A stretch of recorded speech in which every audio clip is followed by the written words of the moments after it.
안녕하세요. 오름학원 원장 최지환입니다. 자, 오늘은 영어에 대해서 말씀드리고자 합니다. 1편, 2편에서는 수학에 대해서 말씀드렸고요. 3, 4편에서는 국어에 대해서 말씀드렸죠. 또 5편에서는 국어, 수학, 영어에서 공부를 잘하는 학생들의 특징과 조금 부족한 학생들의 특징에 대해서 말씀드렸습니다. 오늘은 영어 편이고요. 요거 다음에는 또 사회탐구가 올라갑니다. 우선 설명하기 전에 제가 이제 5가지에 대해서 조금 안내를 하려고 하는데요. 그 첫 번째가 화면이 이렇게 판서가 되는데 잘 안 보여요. 이렇게 얘기하시는 분이 계십니다. 그래서 오늘 유튜브에서 확대를 누르면 일단은 크게 볼 수 있고요. 또 블로그에다가 제가 또 사진 찍어놔서 올려놓도록 하겠습니다. 두 번째는 지금 기말고사가 이제 끝나가고 있잖아요. 끝난 학교도 있고 끝나가려고 하는 학교도 있고 다음 주까지 가는 학교도 있습니다. 그래서 1월 달까지 약 한 3주간의 시간이 남아요. 이때 어떤 수업을 하는 것이 가장 좋을까에 대해서 저희가 더보기 이렇게 유튜브 밑에다 적어놨는데요. 점수대별로 또 과목별로 어떤 게 하는 게 가장 좋은 건지를 제가 적어놨습니다. 특히 이 시기에는 우리 학생들이 가장 부족한 약점에 대해서만 하기를 제가 추천합니다. 그러니까 정규 수업도 없죠, 이 시기에는.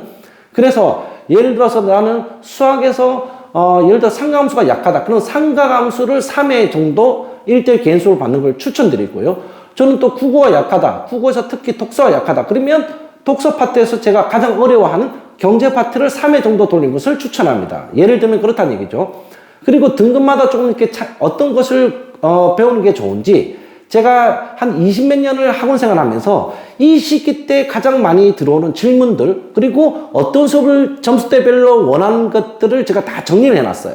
그래서 어떤 수업은 2회, 어떤 수업은 5회, 어떤 수업은 6회 이렇게 돼 있단 말이에요. 이 3주간을 그냥 버리면 학생들이 이때까지 공부했던 그 습관도 다 날아갑니다. 그리고 1월 달에 수업을 들어왔을 때 이때 펑펑 널어버리면 놀고 들어오잖아요. 다 잊어버려져 있어요. 그래서 이 3주간을 굉장히 귀중한 이 3주간을 어떻게 보느냐가 1월 달에서 공부할 때도 크게 도움이 된다 안 된다를 확인할 수 있습니다. 3주간 정말 알뜰하게 보내서 효과 있는 수업을 받으시길 바랍니다. 세 번째는요. 저희가 윈터 수업이 있어요. 저희는 내신 기준으로 일반고 내신 기준으로 한 3.7에서 8 그래서 5점 이사의 학생들 대상으로 예비고3 기준입니다. 국어 수학이 집중적으로 합니다. 그러니까 저희가 국어 수학이 다른 윈터 들어가는 기숙형부보다 수업 시간이 많고 특히 우리는 눈높이가 비슷해요. 3.7에서 5점이기 때문에 학생들을 수업을 할 때 되면 개념이 필요한 학생들이에요. 그래서 내가 모르면 다른 학생도 모르고 모집층 자체가 일정하기 때문에 그 개념 수업을 정확하게 전달할 수 있고 내가 만약에 소극적 학생이라 할지라도 다른 학생이 질문하면 나도 모르는 질문을 하기 때문에 효과가 좋습니다. 이게 저희가 매년 열고 1년에 딱 한 번 여는데 한 번 열면 수능 때까지 가더라. 그 다시는 저희 이런 반을 개선하지 않습니다. 네 번째는요. 1대1 수업인데요. 1대1 수업할 때 내가 부족한 약점을 1월 달이라도 시작을 해라. 아니면 12월 달 셋째 주부터 시작해라. 이유가 뭐냐면요. 겨울방학 때 제가 겨울방학 때 이제 정규 강좌를 듣잖아요. 대형 강좌든 인강이든. 그런데 내가 성적 올려 그러면 지금 현재 드러나 있는 부족한 점을 극복해야지만 점수 올라갑니다. 그런데 대형 강좌는 건 진도가 나가는 수업이에요. 내가 상하함수가 약한데 상하함수를 잡아야 되는데 이걸 정규 강좌에서는 상하함수만 따로 할 수가 없단 말이에요. 그래서 루틴하게 가는 대형 강좌 수업 혹은 루틴하게 가는 인강 수업을 들으면서 내가 이 점수대에서 극복하기 위해서 필요한 내용은 따로 약점만 잡아서 클리닉하는 수업을 적극 권합니다. 예, 요걸 해야 되고 또 사탐을 처음 시작하는 학생들도 있죠. 과탐에서 사탐으로 바꾸는 학생들. 사탐은 특이하게 출제 방향이 거의 잡혀져 있어요. 그래서 그 출제 방향을 보고 공부하는 것을 추천합니다. 처음부터 방대하게 이게 핵심인지 아닌지 모르는 상태에서 처음에 끝까지 듣고 나오면 시간 낭비가 심합니다. 그래서 이과에서 문과로 넘어왔다. 사탐을 2과목을 한다. 혹은 한 과목을 한다. 그런 학생들은 반드시 1대1 수업을 통해서 첫 개념을 오히려 듣고 나중에 대형 강좌나 인강을 들으라는 것을 저는 추천합니다. 자, 그러면 이제 영어에 대해서 시작을 하도록 하겠습니다. 우리 수능 영어는요, 각 번호별로 일정하게 정해져 있어요. 그러니까 출제 포인트가 정해져 있다 보시면 됩니다. 약간 유동적인데 거진 비슷합니다. 한번 볼게요. 듣기 평가는 1번에서 17번까지 나왔고요. 18, 19, 20번은 맥락 추론 문제인데요. 추론은 여기서도 있어요. 근데 여기서는 준호 문제이기 때문에 반드시 맞춰야 되고요. 그 다음에 21번 학생들이 킬러라고 보기도 합니다. 함축 의미 추론인데요. 굉장히 중요합니다. 많이 틀립니다. 킬러가 여기서도 많이 나옵니다. 그 다음에 22, 23, 24 준호 문제입니다. 이 중심 내용이거든요. 그 다음에 25, 26, 27, 28 세부 정보 파악입니다. 여기서 틀렸다 그러면 학생의 영어 기본 실력이 없다. 즉 3, 4등급 학생들 여기서 틀립니다. 여섯 번째로 보면 언어와 어휘를 물어보는 문제인데요. 29번, 30번. 그 다음에 어머님들께서 킬러 문제라고 얘기하는 30번대 문제들 볼게요. 31, 32, 33, 34 31, 32가 빈칸 문제에서 좀 쉬운 문제들 33번, 34번 어렵습니다. 이것도 맥락 추론 문제입니다. 그 다음에 35, 36, 37 순서죠. 35번은 글의 흐름이라고 하고요. 36번, 7번은 순서라고 합니다. 35번은 그나마 상대적으로 36, 37번에 비해서 쉽습니다. 그러니까 36, 37번이 킬러다. 그 다음에 38, 39번 삽입 문제죠. 이것도 간섭 쓰기로 나옵니다. 그래서 요거는 킬러에 해당되기 때문에 삽입이 강한 학생이 있고 빈칸이 강한 학생도 있고 또 반대로 저는 순서 문제가 너무 어려워요. 저는 빈칸 문제가 어려워. 이런 학생마다 특징들이 있습니다. 자, 40번 문제는 중심 내용 쓰기입니다. 요거는 학생들이 3등급 때 학생들이 좀 틀리죠. 2등급 때 학생은 다 맞춥니다. 맨 마지막으로 41번부터 45번은 장문 독해입니다. 요거 2등급 받는 학생이 틀려서는 안 되겠습니다. 왜냐? 여기서 틀리기 때문입니다. 예를 들어서 여기 4개를 틀렸다 칠게요. 3점짜리죠? 마이너스 12점. 그러면 바로 2등급입니다. 그러니까 여기 킬러 문제를 얼마 정도 맞추냐에 따라서 2등급, 3등급이 결정이 되고 1등급, 2등급이 결정이 된다. 이렇게 말씀드리겠습니다. 자, 두 번째는 왼쪽으로 가겠습니다. 수능 영어 점수대 시기별 학습 로드맵인데요. 제가 80점대, 70점대, 60점대를 나눠놨고 시기별로 겨울방학, 산모 이후 6평에서 9평 전, 9평 이후 수능까지 이렇게 칸을 나눠봤고요. 큰 박스로 쳐준 거 있죠. 요 점수대별로 가장 중요한 시기를 제가 표시를 해놨습니다. 그 다음에 어휘하고 EBS 이제 우리가 연계해야 되죠. 그 다음에 기출이나 모의고사 훈련 이렇게 크게 3개 섹션으로 나눠봤고요. 요거는 빠르게 제가 읽어보겠습니다. 자, 80점대 학생들은 어휘를 볼 때요. 고난도 다이어, EBS 병행 단어를 하는 것을 추천하고요. 특히 어휘 뉘앙스와 문맥적 쓰임 파악 훈련 집중을 하는 게 좋습니다. 제가 어휘 뉘앙스와 문맥적 쓰임은 조금 이따 런을 얘기하면서 제가 말씀드릴 거고 EBS 같은 경우는 수특 지문의 단순 독해 말고요. 변형의 관점을 해서 좀 심화 있게 공부를 하는 것을 추천합니다. 그 다음에 기출 같은 경우는요. 기출 문제의 킬러 유형들 특히 아까 말씀드렸죠. 30번 때 그 부분에 빈칸 순서 삽입에 집중적으로 하고 그 논리 분석까지 하는 걸 추천합니다. 논리가 왜 중요한지 제가 좀 이따가 여기서 설명을 해드리겠습니다. 그 다음에 70점대 학생들은요, 어휘를, 핵심 기본 어휘를 보는 게 좋고, EBS 단어를 이제 병행해서 보는 게 좋습니다. EBS 단어를 본다는 얘기는 지문이 나와 있기 때문에 그 안에서 문맥적 의미를 같이 찾을 수 있기 때문에 제가 추천드리고요. EBS 교재 같은 경우는 빠르게 정리하는 훈련을 가진 게 좋습니다. 언제? 이 겨울방학 때. 그래서 핵심 포인트는 빠르게 정리하고 주요 구문을 익히는 것을 추천합니다. 70점대 이게 중요합니다.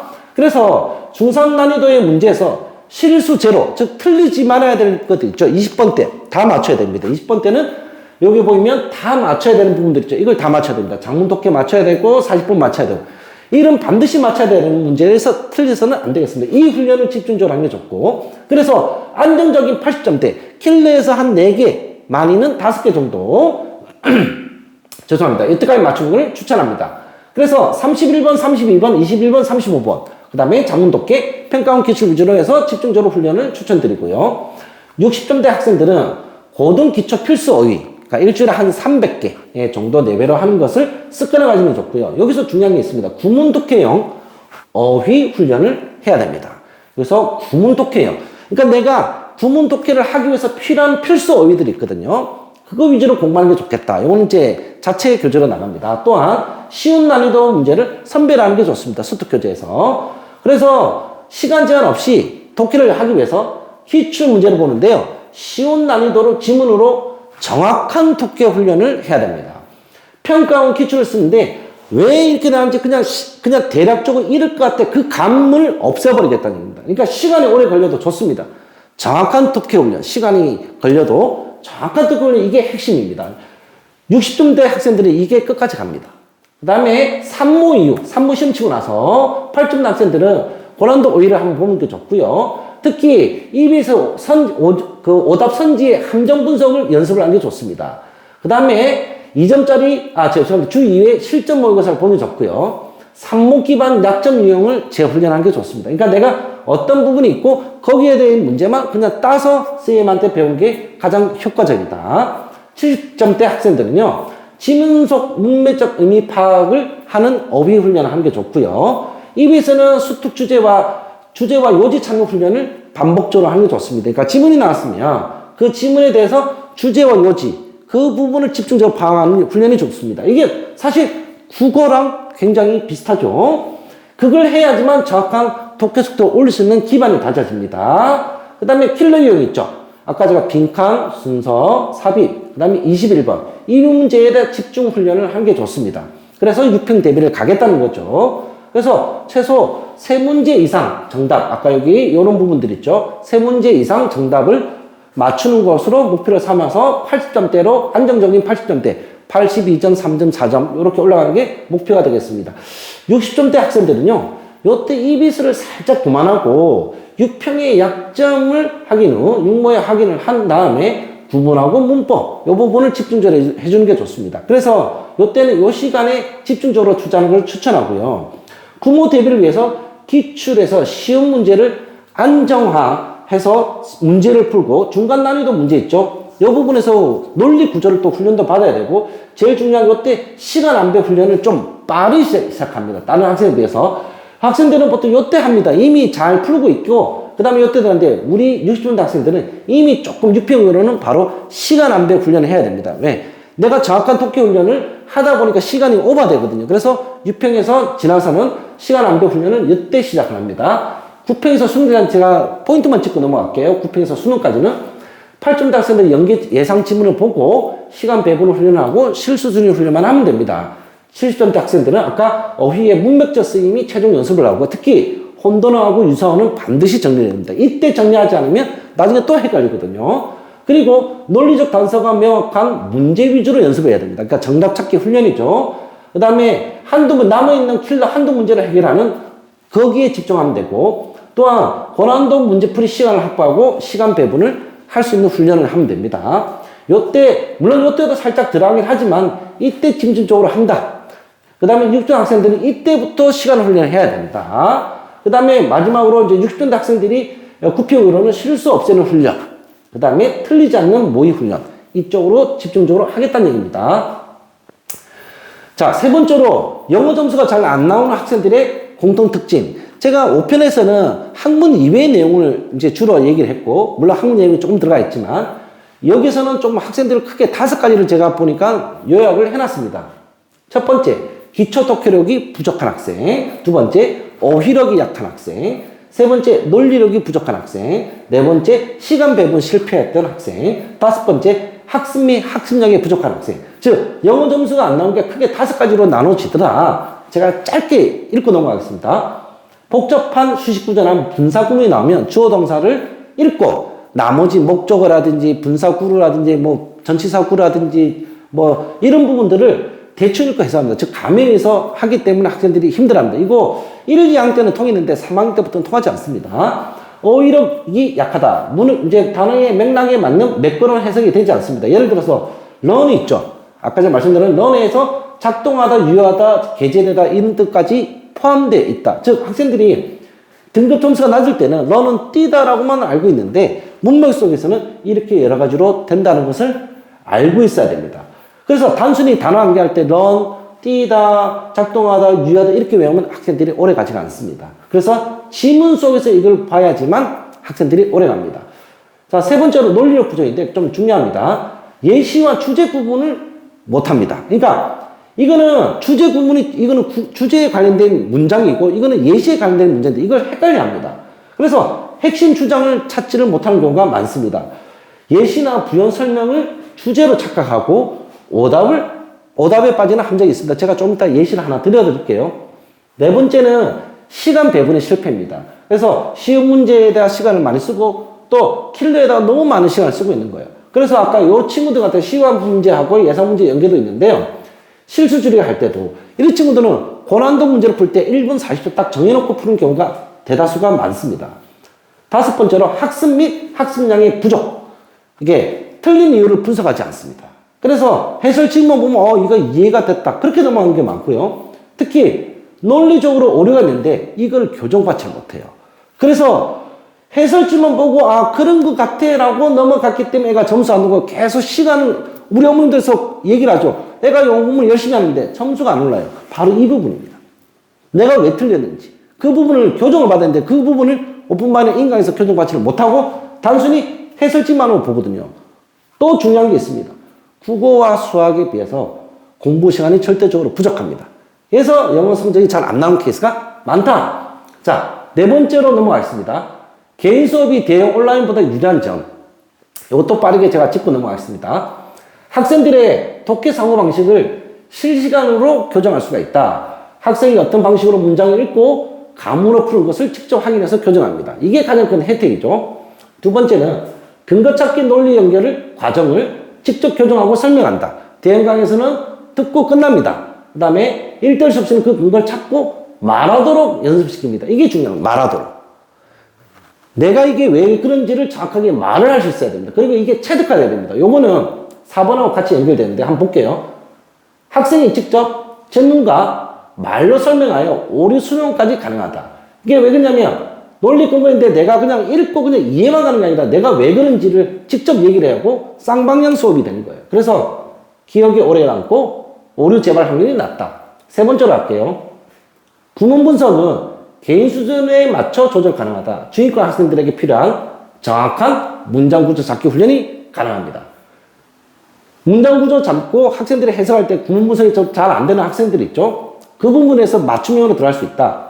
다섯 번째로 학생마다 다른 시험을 제시하는데요. 시험 전략을 제시하는데요. 이거 뭐냐면 각 유형별로 나는 빈칸이 어려워요, 순서가 어려워요, 삽입이 어려워요. 다 달라요. 학생마다. 그래서 학생마다 어떤 걸 먼저 해주는지 이렇게 나와 있습니다. 그거를 개인 수업에서만 가능하다.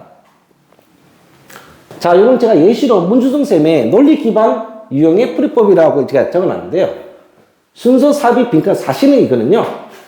같은 내용이라 보시면 됩니다. 그러니까 문제 형태만 다르게 나왔지 실제 내용은 같다는 얘기입니다. 그러니까 같은 맥락이다. 이 말을 제가 적어놓은 겁니다. 그래서 예를 한번 들어볼게요. 23년도 6평에 21번 문제로 예시가 나왔습니다. 오답률이 57.1%입니다. 그러니까 문제는 소유권 문제로 출제됐어요. 여기 지문 내용을 제가 잠깐 볼게요. 이렇게 나와 있습니다. 변호사들은 때때로 소유권을 막대기 다발에 비유 되어 있습니다. 이런 지문이 나와 있습니다. 그러면 지문을 딱 읽으면서 소유권을 막대기 다발에 비유를 했구나. 이게 첫 번째 지문이죠. 두 번째 볼게요. 이 비유는 법률 과정과 실문을 블라블라 적혀 있습니다. 이거는 이 비유는 이런 거로 변화시켰구나. 이렇게 지문이 있고, 이 비유는 소유권을 분리하고 다시 합칠 수 있는 블라블라. 어떤 자원을 내 것이라고 말할 때 막대기를 블라블라 막대기를 소유하고 있다. 그 다음에 팔 수 있는 권리, 빌려줄 수 있는 권리, 저당 잡힐 권리, 양도할 권리. 이렇게 또 지문이 나와 있어요.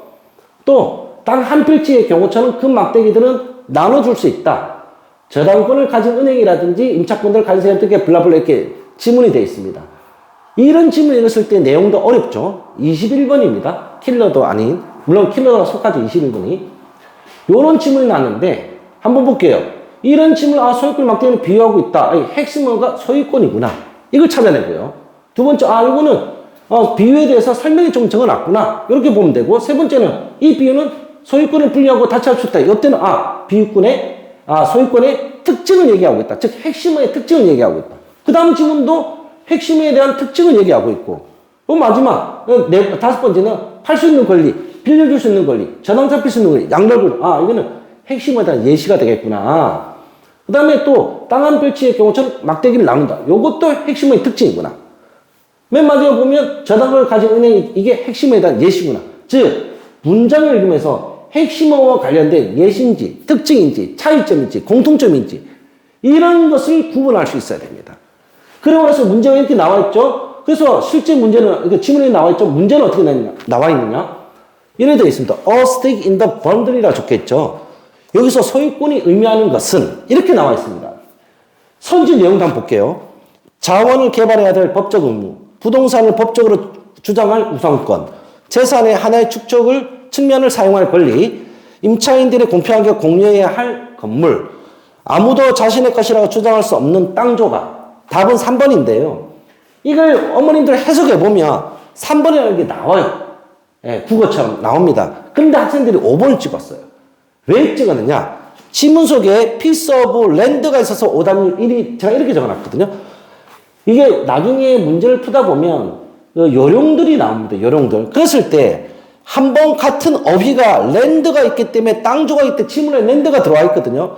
보면 그걸 찍으라고 배우기도 합니다. 그러니까 또 그렇게 가르치기도 하는데 이것 때문에 정확한 해석을 하지 않고 하면 틀려버립니다. 그러니까 이거는 1등급 학생들은 이렇게 가진 않아요. 근데 2등급 학생도 해석하고 보는데 3등급부터는 찍고 다 틀리는 거예요. 심지어 2등급도 많이 틀립니다. 볼까요? 2등급 학생도 정확한 토끼가 되지 않습니다. 이 질문 좀 어렵죠. 그래서 큼직한 단어 위주로 해석하는 학생들은 낙급 문제예요. 그러니까 정확한 질문을 해석을 해야 됩니다. 시간 내에. 이런 특징을 골라내고 이런 훈련이 되어 있으면 바로 삽입이 가요. 헷갈릴 이유가 없어요. 그러니까 해석이 안 되고 굵직굵직한 거 보면 이게 포인트인지 이게 포인트인지 잘 몰라요. 그러니까 주제어 핵심어하고 예시로 드는 거하고 헷갈리다 보니까 5번 딱 찍어버리는 거예요. 그래서 제가 선지 해석도 어렵다. 이거 해석 영어로 됐으면 굉장히 어려워합니다. 어떤 게 그러다 보면 눈에 반복된 어휘 같은 뜻이나 다른 식으로 표현된 어휘를 딱 찍고 그냥 가버린 거예요. 그래서 70점대 학생도 선지 해석이 어렵다. 2등급도 어렵고 어렵다. 결국은 뭐냐? 정확한 해석이 안 된 상태에서 논리 이론 훈련을 연습시키는 학원들이 꽤 있죠. 쌤들도 해봐야 의미가 없다. 해석을 할 수 있습니다. 이 해석을 빠르게 하고 여기서 핵심 중 중요한 것은 핵심어와 관련된 특징이 뭐고 예시가 뭐고 야 이건 예시 지문이니까 이거는 특징 지문이니까 이렇게 구분할 수 있어야 된다는 게 포인트입니다. 그러니까 정확한 해석 단어가 제일 중요하죠. 그 다음에 뭐 어법도 중요하고 거기 필요한 또 구문 분석도 필요하고 한 문장의 해석이 되면 한 패러그래프가 되는 거고 한 패러그래프 하면 전체 지문이 되는 거죠. 그러니까 그것을 빠르게 읽는 연습도 필요합니다. 그러니까 문제 보고 지문 올라오고 계속 그것만 강조해서는 안 된다. 점수가 오르지 않는다고 말씀드린 거고 특히 2등급 이상을 요구한다 그러면 그렇게 해서는 안 되겠습니다. 기초 실력이 있어야 됩니다. 그러지 않으면 계속 시간만 걸립니다. 교정이 안 되기 때문에. 그래서 시간 들어가고 안 되고 그래서 고2 때까지는 고1, 고2가 영어는 비슷합니다. 고3 영어하고 갭 차이가 커요. 그래서 고2 때는 1만 계속 받았는데 고3 되는 거 3이 딱 뜨는 거예요. 이것 때문에 그렇습니다. 왜? 애들이 또 감으로 풀거든요. 그 다음에 이런 훈련을 받지 않았거든요. 그래서 그렇습니다. 지금 맨 마지막으로 오르막원의 수능영어가 개설이 되는데요. 1월 3일날 토요일날 개설됩니다. 대상은 내신 기준으로 한 3.78에서 5점 이사이. 그러니까 비슷한 학생들이죠. 그 다음에 정원은 10명이고 선착순 마감합니다. 그러니까 요때는 아까 말씀드렸던 여기에 해당되는 수업을 합니다. 여기에 해당되는 수업이 진행된다. 이래 보시면 되겠고 우리 아이가 대형 강좌 들으면서 혹은 온라인 강좌 들으면서 내가 부족한 것만 듣겠다. 우리 아이는 한 3등급, 2등급 왔다 갔다 해요. 그럼 요거. 우리 아이는 2등급인데 1등 왔다 갔다 하는데 한 번도 없는데 요런 거. 고2 때 우리 아이가 1인데 고3 거 풀어보니까 3이 떴어요. 요겁니다, 요거. 그럴 때는 시간을 많이 쓰지 말고 국어 수학에 시간을 쓰고 영어는 1대1로 해라. 라는 측면에서 영어쌤이 지금 4분 말고 또 있습니다. 5분인데 제가 4분만 대처해서 적어놨고 한 분은 재종반 선생님입니다. 자, 만약에 우리 학생들 중에서 경찰대를 준비하고 육사나 사관학교를 같이 준비한다. 그런 학생이면 저는 그런 학생은 가급적 대형 수업을 뭐 온라인이든 뭐든 하나를 가져가고 반드시 1대1 수업으로 해라. 박문규 쌤이 이거 오래 했습니다. 네이버 쳐도 나오신 분입니다. 그러니까 경찰대 사관학교는 시험도 빨리 칠 뿐더러 난이도가 조금 어렵죠. 조금 어렵습니다. 수능보다 좀 다른 방향도 있고 그래서 이때는 수능도 봐야 되니까 그 친구들은 같이 할 수 있는 거는 이쪽 수업을 해서 내가 부족한 걸 잡아서 안정적인 등급을 가져가라고 제가 추천을 많이 합니다. 자, 오늘은 영어에 대해서 제가 좀 빠르게 좀 진행을 했고요. 다음 시간에는 사회탐구에 대해서 어떻게 공부하고 어떻게 출제되는지 그 내용을 말씀드리도록 하겠습니다. 오늘 영어도 사실 이렇게 좀 방대하게 적어놨지만 이 내용의 핵심은 딱 한 가지입니다. 정확한 해석인데 그 시간 훈련 그리고 얼마나 내가 교정하느냐 교정할 수 있느냐 없느냐 해설지 보고 이해하느냐 이 차이점입니다. 그러니까 정확한 논리적 교정을 받아야지만 성적이 올라간다. 이렇게 영어는 마무리하고 다음 영상 사회탐구에서 뵙도록 하겠습니다. 구독, 좋아요 좀 부탁드리겠습니다. 감사합니다. 안녕히 계세요.